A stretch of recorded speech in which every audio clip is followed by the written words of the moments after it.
All right, turning now to Charlotte, North Carolina, where Vice President Mike Pence will formally accept his renomination tonight at the 2020 Republican National Convention. He's one of several high-profile speakers featured in tonight's lineup. His wife, Second Lady Karen Pence, will also deliver remarks along with a few other lawmakers and some more Trump family members. This comes after Secretary of State Mike Pompeo and First Lady Melania Trump spoke last night.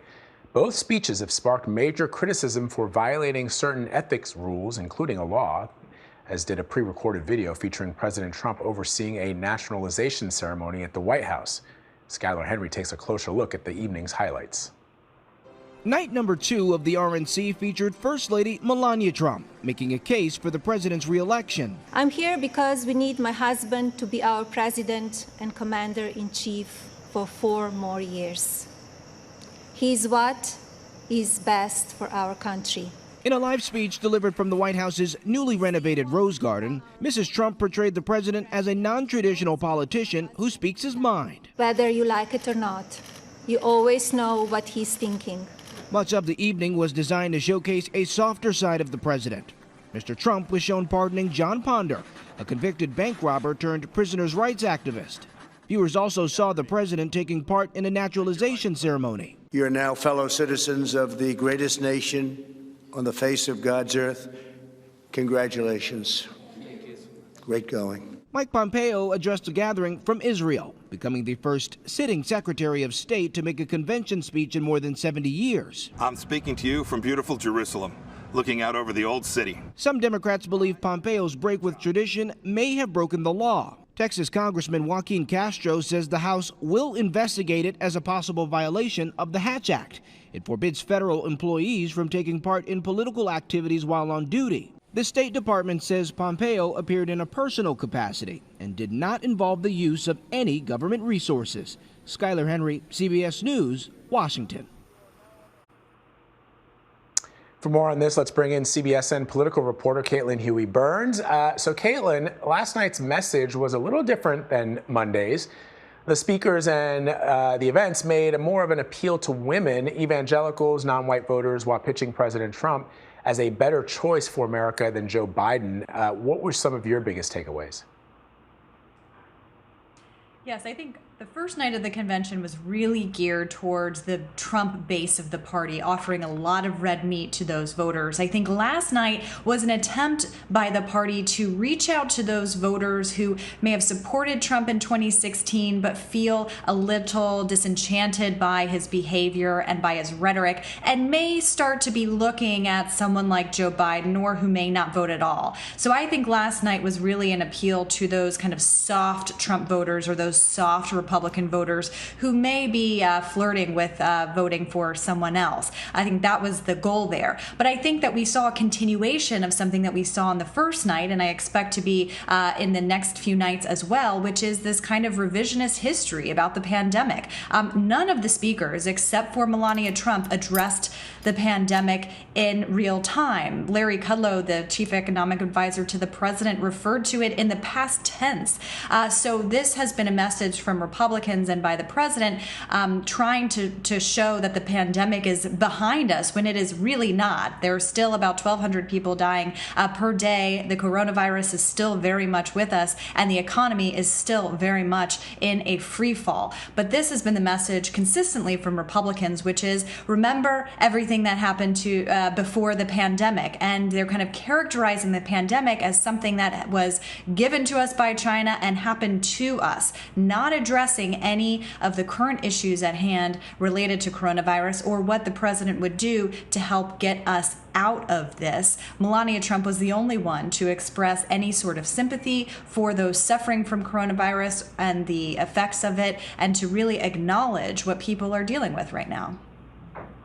Yeah, and she was the only one to give any sort of cursory acknowledgement of the social unrest that has dovetailed with the coronavirus pandemic, the history of racism in this country. It was surface, but you know, she mentioned it, and that didn't go without notice. That's right. She did mention it, and you can argue whether this was an authentic message from Melania Trump, since she really has not spoken publicly throughout this administration. Really, she has not been kind of a figure at the forefront like other first ladies have been. But this was an acknowledgement, and again, I think that's why it speaks to what the goal of Republicans, the messaging was last night, to talk to those voters, especially in the suburbs, who have been shown to start to break away from Trump and Republicans. Yeah, she did, as Anne-Marie points out, acknowledge some of the issues facing this country now, including the coronavirus, including some of the racial strife that we've seen against and protests against police brutality. But let's remind our viewers also that back in 2011 and subsequent to the time of President Trump, then candidate Trump, vying for office, that she also reiterated candidate Trump's request for President Obama's birth certificate. So the other thing I want to ask you about, Caitlin, is Secretary of State Mike Pompeo, as well as the First Lady and even the President himself, are all facing some criticism for mixing official work with partisan politics. Why? Explain to our viewers why there's so much backlash and what law they may have violated. Well, these are clear violations of the Hatch Act, which says that if you're in an executive branch, you can't engage in political activity. So this was a blatant violation of that. And you also had the DHS secretary giving a naturalization ceremony at the White House. The White House says that that was a pre-recorded event and was an official event. But let's be serious. This was geared towards being able to display it at the convention. So clear violations here, and we should tell our audience that this was an illegal use of the executive authority and the White House. But we're also hearing from Chief of Staff Mark Meadows today, who gave an interview saying that he thinks that people beyond the Beltway don't care about this sort of thing. And that's kind of what we've seen from the White House, which is that they don't care about breaking these rules because they want to show the power and authority that the president has had and can use. So there is the legal side of it and the political side of it. And the White House has shown time and time again that they really don't care about this legal parameter. And when it comes to Pompeo, the argument from the State Department has been, well, he's on personal time. He's not on personal time. He's not on a personal vacation in Israel, just touring around Jerusalem for no reason. Let's make that clear. He is on an official trip, and it was an unprecedented use of that official trip to speak at the RNC. But what's really telling to me about Pompeo's decision to speak and about decisions by Nikki Haley and Tim Scott the other night were that these are people who are characterized as people who have ambitions beyond Trump and larger ambitions perhaps for the presidency. And I think this shows the decision to speak at a Trump convention, because Trump and the RNC are so connected, that this shows that to have a future in the Republican Party, you cannot distance yourself from the Trump base. That the Trump base is likely to exist beyond the Trump presidency and beyond a Trump GOP. So I think it's really interesting when you talk about who the audience was for last night, because it made some of the president's decisions make a little more sense to me. I'm talking about the fact that he kind of, he pitches himself as the law and order candidate. He's also pitches himself as the one that's going to sort of pull immigration in, not just people who come here undocumented, but the administration is also focused on curtailing legal immigration. And then you have him pardoning a bank robber and having a naturalization ceremony. But it would make sense if he's speaking to an audience who is perhaps uncomfortable with his law and order message, or perhaps uncomfortable with what they've seen at the border. It's sort of showing a different side to the president. That's right. And it's absolutely important to point out that what we saw last night does not match the policies coming from this president. You mentioned the cuts to legal immigration, which is not a conservative principle. And he made a lot of news for that. So it's important to look at what you saw last night compared to the policies that are contradictory to what you saw last night, certainly. But what I think is the messaging here, and that's what these conventions are all about, are the messaging, is not only speaking to the Trump base, and trying to rile them up and animate them. But I think it's speaking to voters that they think are looking for an excuse not to support Biden or not to not turn out to vote. In other words, looking at those Republican voters who have been really discouraged by what they've seen from the president, but are not yet ready to make the jump to the other side.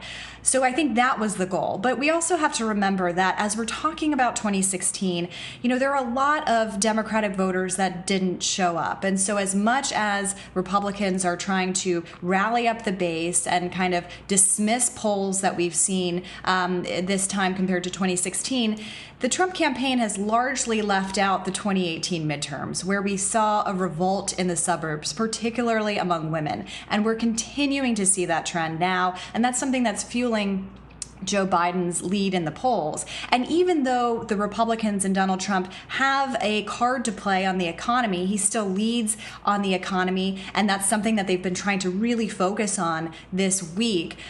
Voters are suggesting that the handling of the coronavirus matters more than the handling of the economy because it's all intertwined. And so we see that if you disapprove of the president, you're more likely to support Joe Biden. So that's kind of where the messaging has been geared over the past week or going forward.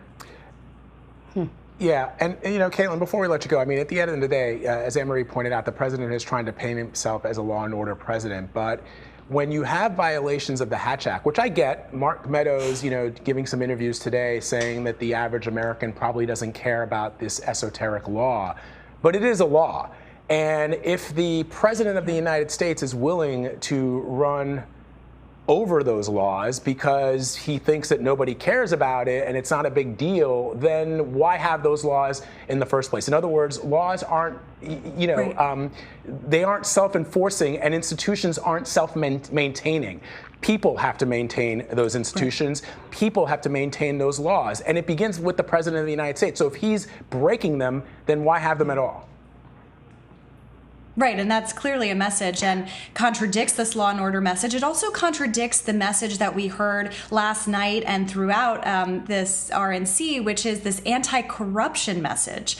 And I'm reminded by a strategist for the Lincoln Project about the Lincoln bedroom controversy with the Clintons that followed them for years and years and years, allowing a donor to stay in the Lincoln bedroom. And that was something that was talked about a lot and tied to the Clintons for a while, still talked about during the during Hillary Clinton's run in 2016. So this law and order message, this anti-corruption message, there are contradictions on both fronts that I think are important to point out, and we'll see how voters interpret that. Yeah, we will. Great talking to you, Caitlin. Thank you.